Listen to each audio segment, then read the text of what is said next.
Ladies and gentlemen, welcome back to Ball Watching Playoff Edition. That's right, it's the MLS Cup. No more regular season talk or banter. It's over. Close the books. Now we are in the playoffs, the first ever game for City on the horizon, coming very, very close. And this is the preview for round one, game one of our matchup against not in state, out of state rivals. Kansas City, Sporting KC. Justin, we talked about this. I feel like we teased it sometimes of its potential. I didn't actually think it would materialize like this, but once they got to wild card, I knew they were going to win. What are your just initial kind of feelings about this matchup? This is just the script writers. They had this written all along. Once Kansas City, they talked about it a lot on the game last night. That Kansas City was in first ever team to make it to the playoffs after not winning any of their first 10 games. Had a hell of a run towards the end. Yeah, we're going to have to lift the S words problem that we've been trying to deal with all season. And I'm excited, Jake. This is going to be kind of nuts. I've already looked at tickets. Kansas City fans apparently don't show out. They're cheap for Sunday, November 4th or November 5th. It's at 4 p.m. Chiefs are in Frankfurt at 9:30 a.m. If you want to be in their supporter section and wreak a little havoc, $76 after fees. I will likely be there. I might be paying a little bit more because I feel like I might get myself in trouble if I'm in the sports section wearing red. But I'll probably be there. Good point on the script writers. I actually had a mental note to literally say that exact thing. But you couldn't have written this. Hey, I got an idea. Let's make that expansion team the best team in the Western Conference on a shoestring budget. Ooh, actually, and let's have them play their supposed rivals in the first round. Oh, and actually, let's have those rivals basically lose every one of their first 10 games and then just make a miracle run to the wild card and then beat them in PK. It just doesn't get what. Oh, and then let's show those new expansion team guys that they are for sure the little brother and the brunt of the league. Let's play him at 9:30 p.m. on a Sunday. I almost said a bad word. Awful weather, awful time. I don't care. They know that we're going to show out. That's their fault. Let's prove it.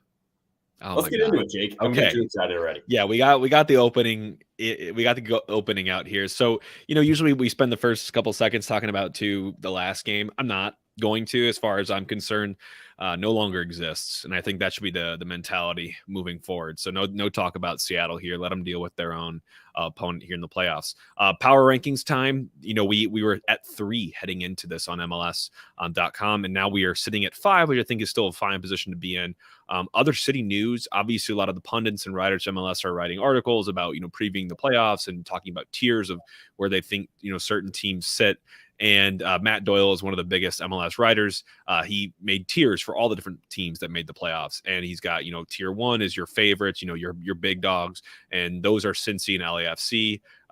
Wow, go figure. And then 2, serious contenders. That's where we fall, along with the likes of Philadelphia, Seattle Crew, Orlando. And Justin, you're doing some digging here. How was Matt inspired to write those tiers?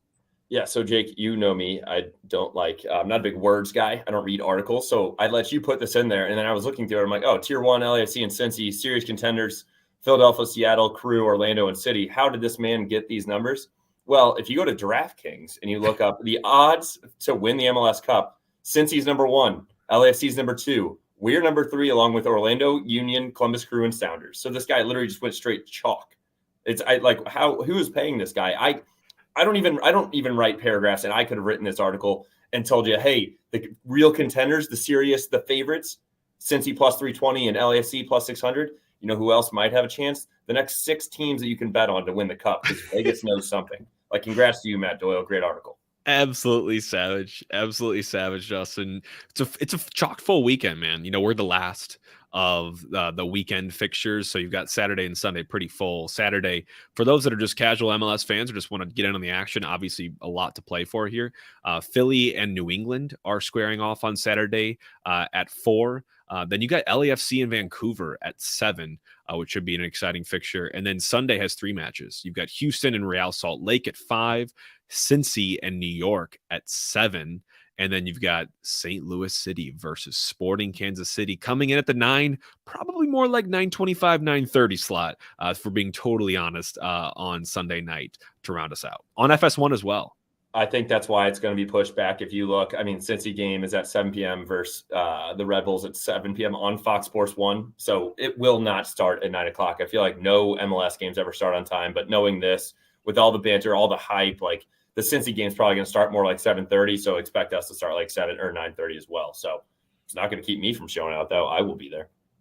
So part of the research we did too is into some of the news I was mentioning that MLS writers were up to this week, and they made cases. Jonathan Siegel made cases for each of the teams that are in the playoffs. Why they will and why they won't win MLS Cup. And I think it wasn't really shocking, but why they'll win, according to Jonathan, was obviously the road to MLS Cups for West team runs through City Park. We have the home field through every stage until the MLS Cup, at least.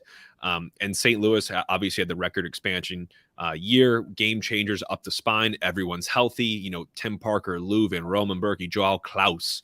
It's a dangerous team, and home field is a big part of that. Why they won't, it was interesting. And his commentary was at some point they'll come back down to earth, right? And I think right is the key word there, because I feel like everyone's been saying this. They'll regress. They'll come back down from these crazy heights all season. And it just hasn't happened yet. Yeah, there's definitely been some dips for sure, but then there's also been new heights. So the margins are smaller, though, he said, in the postseason, and there's not much playoff experience across Cardinals' squad, which, fair point. But Justin, we were recording with Nate Lucas on 590 The Fan yesterday, and he asked about that very thing. And I'll be honest, yeah, we don't have too much MLS Cup playoff experience in this team. In fact, we probably have very minimal, probably the least of any team in the league. But we do have players that have played at the highest heights. We talk about World Cup qualifying, guys like Roman Berkey, Nilsson as well. I mean, guys that have played in pressure-filled matches just haven't been labeled playoffs. So I'm not worried about this whole, I think it'd be nice to have MLS Cup veteran experience? For sure. But I don't think we're coming at it a mismatch because we haven't played much in the MLS playoffs. All right, I'm going to go ahead another MLS writer real quick. Awful article again. So did this guy just go to the standings and look at our home record? Yes, we play well. And then just name the guys, Roman Berkey, Tim Parker, Lubin, and Klaus, who are up for awards for the year? Like, obvious. Why we won't win? Because they should be coming back down at some point and no playoff experience. Like you just said, Champions League experience. Does anybody else, or do many teams have Champions League over in Europe experience? Unlikely. We also have multiple guys that have done World Cup qualifying games, played full 90 as well. Jonathan Siegel, you have now lost my respect as well. But I will also say, as we mentioned, Roman Berkey, a massive thing for him this season and great for the community as well. Together Credit Union celebrated 127 saves by Roman Berkey, which, Jake, correct me if I'm wrong, led the MLS. I can look that up right after this as well. Yeah. So they presented $300 to 127 local students for their saves for savings account, totaling $38,100, which I absolutely love. That Roman has already done so much for our team, but now just doing that is doing so much for the community. So, I mean, that number could have easily been 100 flat. The amount of saves that I would say he had at least 27 incredible saves this year. So that goes a very long way for the community. I agree. And so we weren't the leader in terms of teams with saves. I don't think it's shocking. New England and Austin had more saves than us. And I think he had 123 of those. Lund had 4. Okay. So that's the one little split there. But like you said, great thing. I mean, he's sponsored by Together Credit Union. Obviously, the club is aligned with them as well. But I mean, I'm sure they weren't expecting him just to dole out that many saves in this season. But hey, awesome win for the community. I love that he's doing that. The press conference and all the pictures were amazing. Last thing I want to say before we get into sporting is health. Health-wise, this is as good as I feel like we've looked all season. We have our full available team for selection as of yesterday when they released the last availability report. So very, very fantastic option for us to have that deep of a squad that's all feeling ready and revved up to go. I cannot say the same thing for sporting. Yes, they were up to it against San Jose, and they've been on this stretch of just incredible form. But they are definitely not 100% with a couple of key players, those being Alan Pulido, who's dealing with a foot injury, Johnny Russell with a groin, Eric Tommy with a calf, and Jake Davis with a knee sprain. Now, I will also say these guys they all started the last match. They're playing through it. It's clearly not a big thing because they're still winning games. I wonder how much of this is kind of, a little bit of gamesmanship with putting guys in this injury report that are clearly fine enough to play. But who knows? All I'm saying is that it doesn't seem like they're 100% fit with some of their key players. And it more so, I think the big storyline is we are healthy. I mean, who could ask for more? Well, yeah, and we talked about it last time. I love that we're healthy, and I think that's a lot of our rotation throughout the year and some injuries we had earlier on. So it's great for us. I will say, I think for sure it's gamesmanship. Those are their four biggest players, at least when you look at Polito, Russell, and Tommy. And then Jake Davis, the announcers last night were raving about this guy right back, and rightfully so. He played an incredible game. So specifically on last night, as we get into Sporting Kansas City, why are we playing them? Their game last night, extremely boring first half against San Jose. I almost fell asleep. It was Sporting Kansas City had 0.88 XG. San Jose had 0.00 by halftime.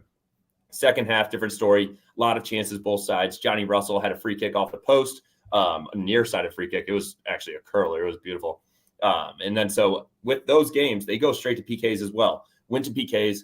The announcers would not stop talking about how Tim Amelia had not lost a PK shootout in his professional career, even showing highlights to back to 2020 round one PK over Vancouver. I'm like, why are they doing this? It was actually kind of cool once I looked it up after, Jake.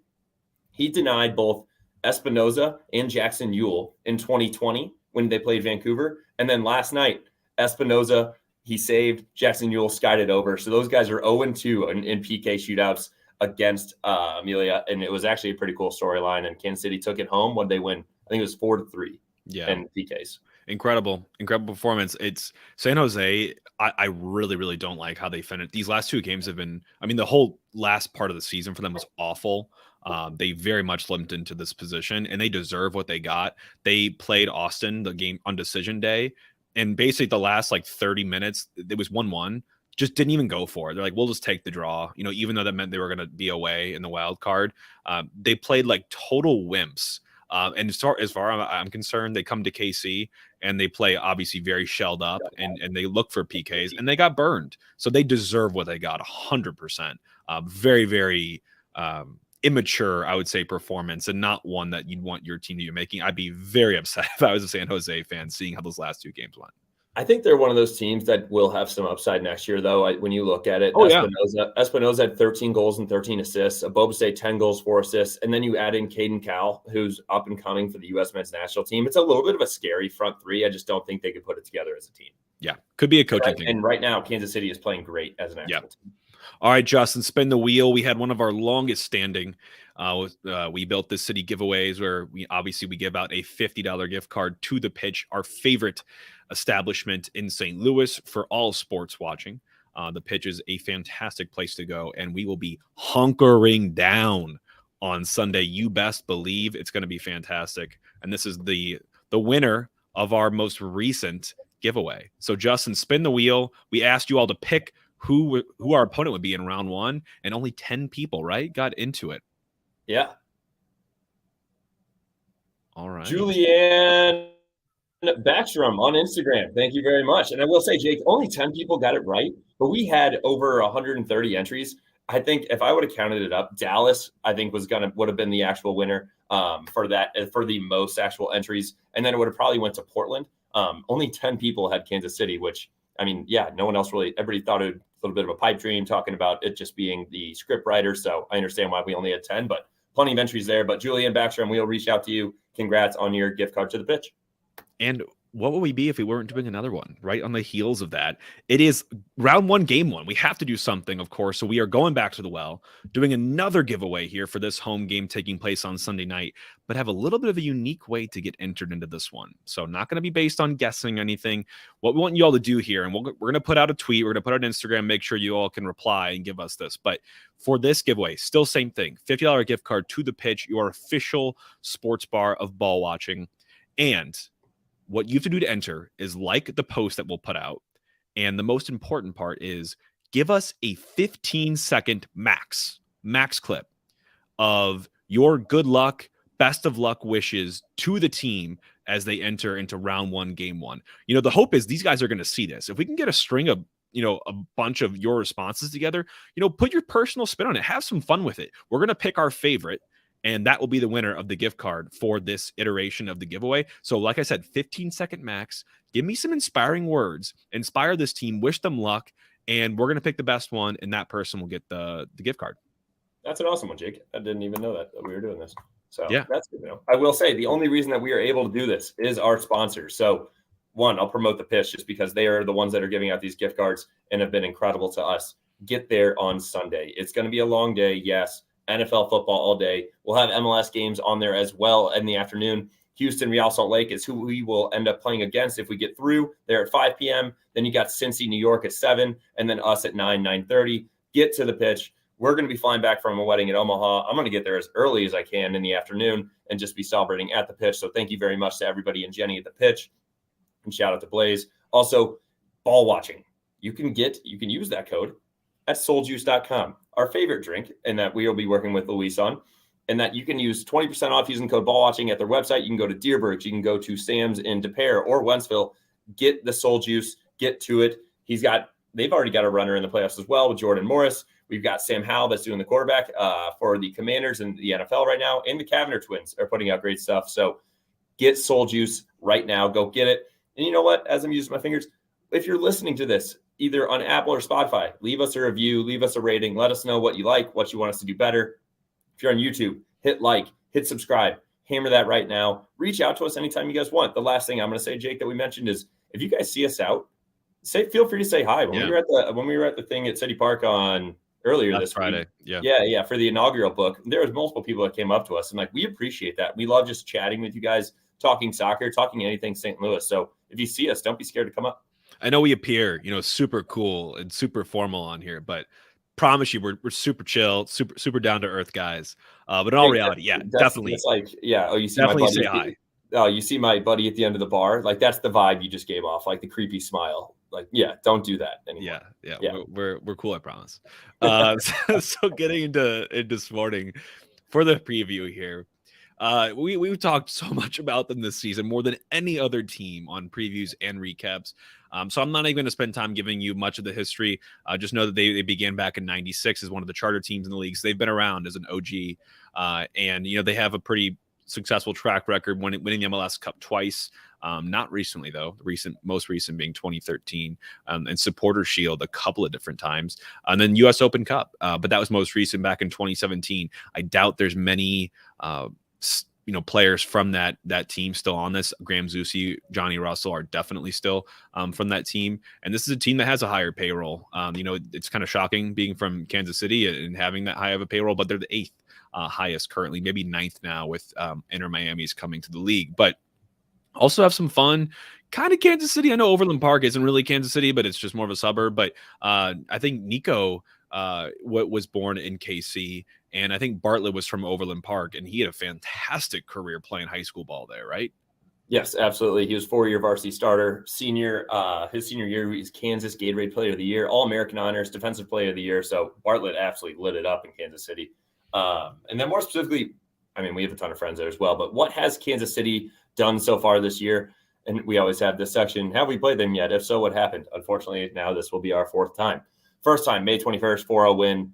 Leuven penalty, Indy 2 goals, Nico goal, classic St. Louis win, forced mistakes out of press, and then we just finished unapologetically. Loved that first game. September 2nd in Kansas City, a little bit tougher. Indy sprung in. Adeniran takes it himself. Literally, if you screenshot it, it's just Adeniran, 4 Kansas City defenders, and the goalie still finishes it. And then they get 2 goals later back. Sam did have a goal called back for offsides or VAR. And it was the correct call, but very close. And then lastly, September 30th, we had a 4-1 win. I would say we'll talk about starting 11 later. I think that's the starting 11 we're going to see again. One of our strongest that we've seen this year. Johnny Russell was out for Sporting Kansas City with a red card in the game prior. Berkey had 6 big saves. 2 of them you will remember one of them for sure as one of his saves of the year when the ball was off the crossbar and he just threw his body up and hit the save. 7 minutes later, diving save off the post. And that was only 7 minutes later in the 58th. It was still 0-0 at that time, so really keeping us in the game. And then we just rained goals. 7 minutes after that save, we scored in the 73rd with a Sam header on a Leuven free kick. 75th, Stroud with a cutback and finished with the left in the bottom right corner. 79th, Leuven chip in to that Klaus side volley. And then 83rd, one of my favorite goals of the year is Klaus's little chop touch that bounces up from about his chest height and then just hits it with the outside of his right foot into the side netting. So a very exciting 2 wins at home for us, but obviously taking the L on the road is a little bit weary going into these playoffs. Yeah. Obviously away is always more difficult, and we've proven we can play them here at home. And overall, look at the regular season for them. They collected 48 points. That was just in the cut line. They went 12, 14, and 8 win-loss draw. That's a lot of losses to rack up. I think we're in a little bit of a similar situation as well. I think more losses than we would like, but they have a little more draws. Home record, obviously they're stronger, 9-6-2. Away record, 3-8-6. Not the best. Only 3 wins on the road this season for them. And their output, both for and against goals, they have 48, which gets them literally smack dab in the middle of the MLS at 14th, and goals against at 51, which is the 10th worst in the MLS. I remember them being a stronger defense. We played them, I think, the second or third time in the season, but they've gotten some big results, I would say, in the regular season. They drew Philly at Philly. They lost at New England 2-1. They had a 1-0 dub and in a 2-1 dub, both at home and then at Seattle, which I think is impressive. They drew LAFC at LAFC, and they lost LAFC on the return leg. They lost to Nashville. Nashville has become a very interesting team as well. I thought they were going to be a big, big contender this year, but they kind of limped their way in. But all we have to go off of is what they just did. And they just gutted through, I would say, a game against San Jose, where they were, I think, by far and away the better team, expectations-wise. But San Jose kind of shelled up and looked, I think, for what they got in PKs, and they got what they deserved because of that. And then the reason that they got there was they won 3 of their last 4 games. And so when looking at that, so they beat Houston 2-1, as you already talked about. Then they lost to us, but then they beat Real Salt Lake, who's now in the playoffs. And then they beat Minnesota to knock Minnesota out and for them to hop in. So one of the teams that's coming in a little bit stronger when you're looking at this from an MLS perspective, even though they lost their first 10 games. Imagine where they'd be if they did not do that. So key players to watch. Who are these guys that are really playing for them? You've heard these names multiple times. Number one for them is Alan Pulido. He's 32-year-old Mexican designated player with 20 caps and 5 goals for the Mexican national team. Missed all of the MLS season in 2022. He leads the team in goals with 14, and he also has 3 assists. And then if you look out to the right wing, Daniel Shalhoui. He's a 27-year-old Hungarian, pacey and pretty tricky winger. 7 goals, 9 assists, so a little bit more balance there. He's played every game this season. He leads the team in minutes, second in shots and first on shots on target. So those are a little bit closer of their 2-headed monster. But there is one third guy that is really the heart and soul of this team, Jake. Here's Johnny. Johnny Russell is another guy to watch out for on the opposite wing of Shalhoui, a 33-year-old Scot, designated player and captain of this team.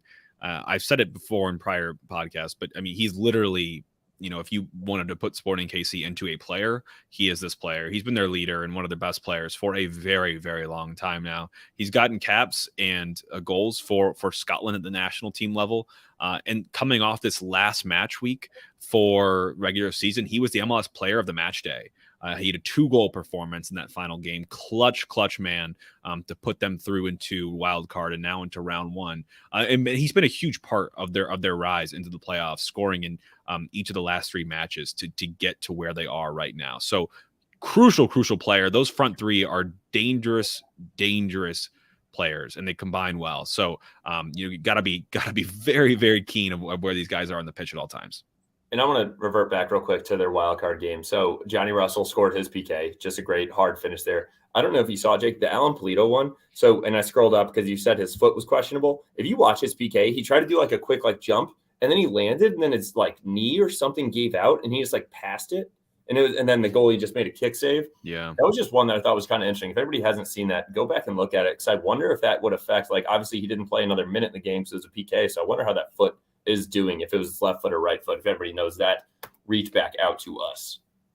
Yeah, and honorable mentions, we talked about Eric Tommy being, injury concern. He played last night. He is, I would say, a big creator for them.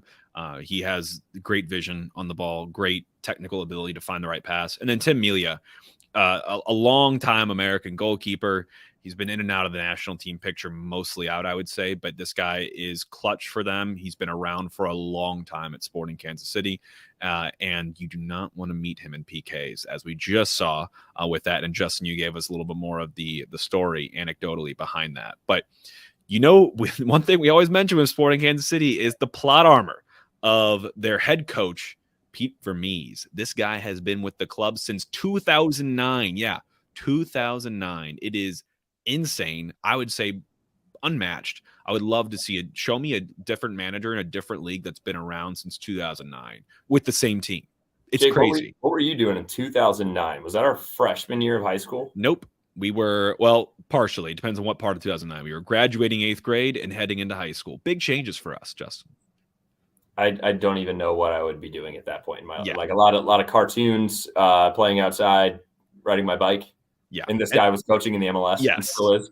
And I said plot armor because he's been through troughs and peaks as well. We saw the beginning of this season. I cannot believe they stuck with him through that period. It was awful how they were playing and the results they were getting. But they did, and look how it paid off. He's coached now about 540 matches with them, just them, and the second most W's amongst active coaches. Pete Vermees, we've said unapologetic before, and I really mean it when I say that, because he plays his style and there is no changing. There's no adapting. Maybe small tweaks here and there. Usually deploys a 4-3-3 with those front three we just talked about. He's really become known for the intense kind of high pressing counter press as well. You see some similarities you can draw between our clubs, but I think when you get to them, when he has those good players, which he does, when he has good health, which for the large part he does recently, they possess the ball, they knock it around, they're very slow and intricate, and they can really create some beautiful, beautiful soccer. So, I mean, I do want to give them some kudos. They play a very fun style of play, and it's attractive. And that's what they call it, pretty soccer. Yeah, that's what I was just going to look at. So they, because I really noticed it last night. They are what? So that is the sixth most passes in the MLS completed as well, with a pass rate of 85%. If you would like to know where we at, scroll all the way down. We're second to last with a 74% pass rate. So not to worry about the pass rate.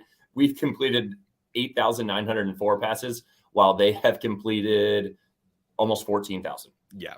So if you think about it, it's literally like probably 75% higher than us. So they do play a little bit of a prettier style of soccer there. But overall, when we're looking at this, trends and storylines generally strung together some solid performances, even to get here. Fourth overall, as you mentioned, in their last 10 games. That's because they finished the season so strong, because they started so crappy.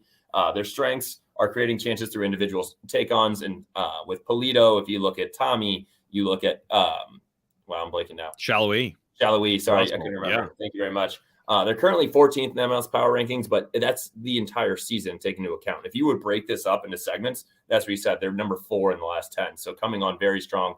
Their last 5 away, loss, win. So, I mean, pretty average there, especially in MLS. It's hard to play away.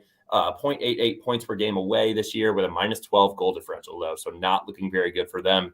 My only worry is 9:30 p.m., rainy game, all of that. But Jake, kind of talking about that really reminded me, was that the Cincy game where we had that same issue? I think so. Like the rain delay. And actually done some 5-0. I believe so. Yeah. A little positivity. We've had some really crappy weather, and we've had some really good weather. It's basically one or the other in St. Louis for this season. But I'm hoping Sunday is okay. But getting into offensive and defensive kind of stats for Sporting Kansas City, look at XG. They're number 8 in the MLS at 1.57 per 90. They're slightly underperforming that, only putting in 1.41 goals for in a game, which is just right above average. You look at away, they actually do generate a good amount of XG away. They're number 6 in the league, 1.47, but they only scored 18 of their 48 goals in those away games. So definitely not an away team. Obviously, that's made evident by their 3 wins they have on the season here. But you wonder if they're going to switch up any sort of tactics if they come here, when they can get out of it with a PK. Yeah, so that's a goal game if you think about their away form. And I will say I'm intrigued on this next one, and we can talk about it. 25% of their goals for in the 31st to 45th, and 38 are from 0 to 30. So big first half team. But my question is like, if you're Sporting Kansas City, are you coming out firing in a game like this, or are they going to sit back and try to just take the pressure and try to get out of there with a tie and go to PKs, knowing how strong their goalkeeping is with PKs? So yeah. Yeah, I don't know if they come out firing. I just think that's just how they play. I think they try to play from up. But yeah, I mean, that's a good question to ask. I mean, because again, going back to away, they only score about 85 minutes every single away game. Yeah, a goal every 85 minutes. And then you look at like how they get their goals. Is it from long distance or from short distance? 44 of their 48 were inside the 18. So like I said, build up. Passes into our 18 and looking for high quality close range chances. They only have 5 headers of those 48 goals, and only 4 of those goals came outside the 18. So not a big long range threat, I would say. But when you look at Average shot distance, it backs it up. They're number 3 in the shortest, so 18.9 yards. So basically, shooting from the 18 and within is kind of their MO. And they generate a lot of chances. They're number 7 in shots on target. A lot of goal scoring actions from take-ons, like Justin said. Next highest source is follow-up shots. So high quality chances that lead to new high quality chances as well. And like we said, they're a possession team. They like to possess definitely more so than their opponents. They're averaging 49% across the entirety of this season. Number 5 in progressive carries and number 2 in progressive passes. Basically, if you're in the top 10 of those two categories, you're typically a well-possessed team and that you can control the ball and dictate the game. And I think that makes sense. They're number 2 in switches as well. So knowing that they keep it and kind of move it back and forth. And number 6 in crosses and corner kicks, mostly in swingers. And all of this makes sense when you look at it then from the new stats that we have in here, the 1.17 meters per second direct speed of attack. That is very slow compared to, we are number 1 at 2.16. So what is that? It's about 0.4 meters per second faster than them. So they're very slow and kind of move the ball back and forth. Like you said, they're very pretty with it and then try to attack people one-on-one on the wings. 3.92 passes per sequence. That's 3rd most in the MLS. Shows again that they try to hold the ball. Their average sequence time is 11.28 seconds. That's the 3rd highest. And they also have the 3rd most 10-plus pass sequences and the 3rd most buildups and attacks. So all of this to say that this is a team that likes to keep the ball, move it back and forth, and find the right time to go. Yeah, very methodical approach where I feel like we are the flip opposite and we like to create chaos with the opposition. So defensively, you're looking at expected goals against over the course of the season from them at 1.26 per 90, which is number 4. So they do a good job at preventing chances, but in terms of actual output against them, they are allowing 1.5 goals against per game, which is worse than average. So they are conceding definitely. Away form, they're number 7 though in expected goals against. So they do a good job trying to defend those chances, but they do concede most of their goals against away from home at 30 of their 51.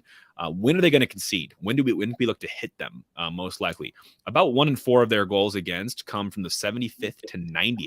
So they're a late game flurry of goals as well. We have a similarity there, and then 20% from 61st to 75. So clearly, this team, those last 30 minutes, very fluky, very leaky. So if you're City, you know, this game isn't over until the fat lady sings. Like, you have a chance throughout, and they're known to concede late on. I will say, and the one thing I wanted to note, I love looking up stats while we were in the middle of this, but their goal differential of a -3 is the 2nd worst out of teams that are, 3rd worst out of teams that are in the playoffs. So everybody else that's out of the playoffs already, including wildcard teams that are now gone.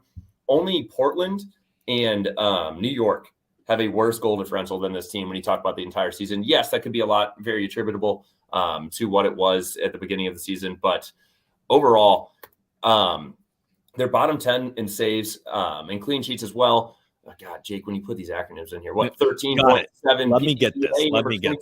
Let me take this for you. Passes per defensive action. We used to talk about it at the beginning of the season for City, because basically the lower amount of passes per defensive action, the higher you engage and the more you engage, which is what we do. They have, a higher passes per defensive action, meaning that they choose to kind of lay off a little bit and let you play with the ball. So that puts them at number 22 in the league. And we're at number 2 with only allowing 10.3 passes per defensive action. Tim Melia has been in, he had some injury concerns earlier on this season, so he hasn't played a full season. So I don't look too heavily at the goalkeeping for them. They're about plus 0.1 if you look at the post-shot XG minus goals against. So just right about average in stopping shots. But Justin, let's talk about keys to the game. What does this team need to do to get a result? We've obviously shown twice that we can do it here at home, winning by an aggregate of 8-1. You look at home and away form. I think it's a big thing to start. Home, we're the number 6 best team in the MLS. Away, they're the number 18th best team in the MLS. So clear advantage there. I will say form is important. And they have, since League's Cup exit in the round of 32, they've won 6 of 9 to get where they are today. So really impressive stretch for them. I also say it's probably helped by their experience. They are the 2nd oldest team when you look at average age across the roster, which I'm sure is just probably something that's helpful for them in terms of how they manage moments like these. But by halves, they look a little bit different. And we have already talked about a little bit here, Justin, but first half, they're the 2nd best first half team. Look at just the first half, basically take the result from there and give them the points. They are the 2nd best team on points. Second half, though, They are the third worst team if you just take the second half. So they don't finish very strong, but they start very strong. So I think that's going to be a big piece of this game. If you're Carnell, breaking this down for them, is you've got to start on an even keel with them. Yeah, I would completely agree. And then we've talked about it. Just two more general things. It's going to be a late game for us. We know it's going to be a little sloppy in the rain. It's going to be very physical. I am not scared, though. I think City Park is going to give us the energy. And the one thing that I want to note is make sure that our guys hone it. So as we bring in the keys to the game for the offense, we need to engage them and decide when we want to go everybody together if we're going to do it. No one just flying around and using the energy out of the crowd. Don't burn yourself early. They're going to possess the game. So we need to hit them on transitions, or if everybody's going, then we hit them on the press in numbers and often when we can.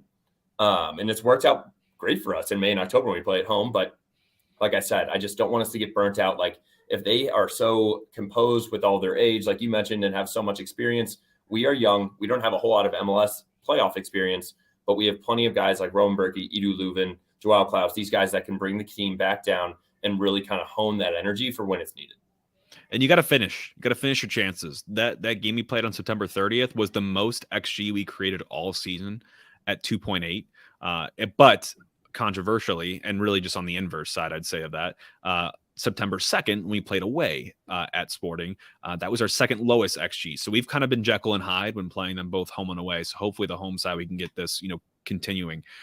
You guys step on their throats. We haven't struggled with that when we've been playing them here at home, obviously putting up 4 in both those games. So you've got to just continue. Once you get one, go get another.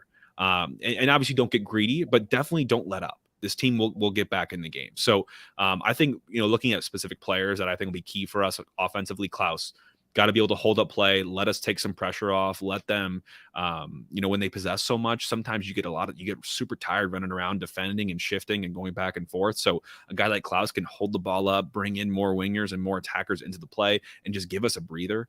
Sometimes I think a guy like Aziel Jackson will be huge in being decisive and with his finishing ability. Obviously, he's proven himself to be our probably best creator in the last probably half of the season. And my goal for this team is that we are going to score in the last half hour. I don't know if that will be an insurance goal, if that will be a equalizer, if that will be something we're chipping away at a deficit. But I want this team to score in the last half hour and make it hurt for them, because conceding that late on in the last half hour is just devastating for teams, depending on the game state, of course. And they've shown that they can be very vulnerable at that time. I love that. I think that's a huge goal for us. And as we look into the defensive side, what do we need to do? We need to stay goal side on these wingers. Nothing easy and behind. We already know that these guys are very talented in individual take-ons, and they work the ball around methodically and swing it back and forth. So we need to make sure that we're talking and getting to guys quickly. I would say also follow up long shots from deep. I trust Mr. Roman Berkey. We have seen a slip or two when it's rainy and wet. So everybody has seen no trash goals from them. I would say everybody just, once the shot goes, don't assume that Roman's going to bail us out every time. Go follow it up. We also need to have our forwards drop in to defend and play with a block. As they're swinging it, we can't have Joao or anybody being back in the side, because they're going to try to swing us quickly. So us being in front of them is going to be important. And then counter press in the attacking third as well. If they have the ball in their back and they're trying to hold it, if we pick the right moment, let's pick it off them and try to see if we can get a quick goal out of that side. I'd say that's defense transitioned into offense. Yeah. And then one more thing I want to note is defending high. I would say this is going to be big. More importantly for Blum and Leuven, making sure that they're talking. If one goes, one stays, and or if they're both going, the center backs are talking and bringing the wingers in or stepping up. So we're not leaving that gap there for Shallowy or any of them to be coming back down the middle and hit us on a counterattack. And this is a Roman Berkey game for me too. In our 2 wins that we won at home, they were 4-0 and 4-1 respectively. He made 6 saves in both of those games, so a combination of 12. I mean, he was huge in those games. The scoreline doesn't really reflect it, but obviously you mentioned the one that hit off the crossbar and he just threw his body out. We're going to need a big game from Roman Berkey to keep in this one. So I think my goal for this team is let's get out of that first half at least level. A clean sheet would be ideal, but if we can survive the first half and the onslaught of where they score most of their goals for, I think we stand a great chance finishing off in the second half. I completely agree. The one thing I want to say defensively as well, it seems like they will whip in balls, but it's not going to be headers. We're going to win that with Parker and Nielsen. We'll talk about the starting lineups here in a second. It's more about the drop downs. Our second clearances, we need to get to those. I feel like that's something we've been a little bit leaky on as well. If you're not clearing the ball completely, make sure you get to the guy. No late tackles or getting down when you don't need to. Anthony Markinick, make sure you stay on your feet. Just get in front of them and block shots. Yeah. And cutbacks, I think, will be a big part of their game as well, similar to how we saw in Seattle. But lineup time, Justin, we talked about the best 11 in the last preview, wasn't put out for that match. I think you got to go back to it in this one. And so if I made changes from the last 11 that we just played, we had a 4-2-2-2. Back four wouldn't make changes to. And Berkey, of course. So Berkey, Markinick, Nilsson, Parker, Nerwinski. I'm keeping those four. And then I'm going with Blum and Leuven instead on kind of like the pivot in the defensive, center midfield. I'm probably going to go then Aziel Jackson placed right ahead of them. And this is where it starts to get tough. I mean, I do think there's value of bringing back a guy that's been so true and honest for us, a guy like Stroud on the left side. And then the right side is where I get a little bit tricky. But if we're just doing a 4-2-2-2, just like we did, I'm probably putting Indy and AZ on that second two. And then I put a Dinaran and Klaus right ahead of them. And I'm bringing a Dinaran ahead of Gioacchini. And nothing against him. I just think Dinaran offers something totally unique. And he has a lot of good individual skill, can create moments on his own, as we've seen in Sporting Kansas City. So that's my 11 is I think I'm swapping in a Dinaran for Gioacchini, and I'm taking out Watts for Vasilev. No, I like that a lot. I would say so. If you have Leuven and Blum, then we're doing AZ and Indy. Yep. And then we're doing Klaus and Dinner on top. That's exactly what I thought as well, especially being wet and sloppy. Get a Dinner in there. Let that boy get downhill and body these guys. I think it's going to be a physical game. And then we'll have Nico come in mid-second half and clean things up and put one away as well. We'll get in predictions. I'm getting excited. I'm thinking about bets again already. Yeah. Jake, what is your prediction for this game? 3-1 dub. 3-1 dub is my prediction for this game. I think we have a good start to this game. I think we've got to give the fans something to get behind at the very beginning. Obviously, don't need too much, but I think an early goal would be fantastic, and you just got to run downhill from there. So that's my prediction. The lines for this game: City is sitting at +105, Sporting at +210, draw at +255. Over under is at 2.5 at -170 for the over and +135 for the under. My bet of the game, I'm going to say, is the City second half money line for us to win the second half, just the second half. And that is at +135. That just looked too tempting for me not to take. So that is what I will be taking at plus money. Okay. And I will say my prediction is a 2-1 dub. I think we go up early, and not early. So I say we get one for half, and then we get one again in the second half. And unfortunately, I think they score one in the second half late. Even though we're trying to lock it down, it's just going to be a sloppy game. They're going to be pushing, knowing that they don't want to have to go home to have to force a win. So either we could make it 3-0 or they could score one. I'm going to hope that we score, but I don't think we're going to get a clean sheet here. I will say my absolute bet of the game, do it every time, but I'd love it the most this time.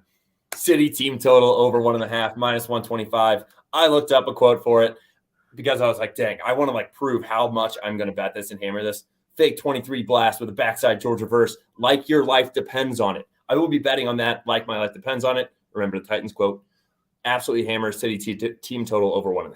Love it. Love it. Okay, final couple questions we have. And one more thing, Jake. Yeah. I want to say it's disrespectful. We are the only home team in round one that does not minus money to win the game. I think that's rude. But you know what? That's better for us. That's more juice. Yeah. Good. I love it. Take the plus money. Yeah, a little bulletin board as well. But listener questions, got a couple here. And then finally, we have a bracket challenge as well we're going to talk about. But on Twitter, I got 2 questions. One from the account St. Louis City SC4. Whoever you are. Melia PK stats are worrying, especially with PKs. It's such a big factor in the best of 3 format we have here. What's our best lineup? We just ran through it. And tactics to score an open play. I think we kind of ran through those as well, but I do think it's got to be top of mind for us. This is not a game we're okay walking into PKs for. This is a strong PKs team. I'm sure we'll be practicing as well during this week to make sure that we are ready for that just in case. But Justin, you talked about it. PKs would be an awful thing to go to. I think in our case, we just don't have the wind there, and we have the home field, and then you got to go to Kansas City if you lose. So I think PKs, we got to do anything we can to avoid it. I'm going to reverse that, Jake. I think I'm fine with PKs, and for 2 reasons. One, Mr. Roman Berkey, the amount of everybody talks no playoff experience, whatever, he knows what's going on. And I will say, you know why? Who else is backing him? Mr. Tim Kelly. We've talked about this. This man is the best goalie coach in America. I will say that now he is going to be the one that is going to be teaching these guys all week. Tim Kelly, I'm sure this week is just going to be watching every single one of Melia's PK saves and what he's doing to get ahead of it. Just because he's a goalie coach doesn't mean he can't also tell the guys that are kicking it what they need to be looking for as well. Yeah, Tim Kelly, Alex Langer, great combo for the goalkeeping coach for City. I'm hoping they're ready for that. And then finally, what do we think Vermees's plans are on doing things differently from a tactical perspective from the first two games in St. Louis, where the team lost by a combined 8-1? Well, in the second game around, he gave us more possession. I remember that they played a little bit less on the front foot and let us possess. And I think for the most part, in the very probably beginning and middle part of the season, I wouldn't have been worried about, if I was a opposing coach coming in here, I would give possession. But I think recently we've made comments, Justin, the possession that we've had and the link up play that we've had, it's looked better and better. And I think it's because we're getting our best 11 out there and getting chemistry going. So I'm not sure what he'll do differently. I think there'll probably be a little more possession given to us, just like there was in the second game. But look how it panned out for him. Like it didn't pan out for them. So I'm not sure. I think he's an old timer. He really likes to go back to his tried and true. I don't see him really shaping up very differently.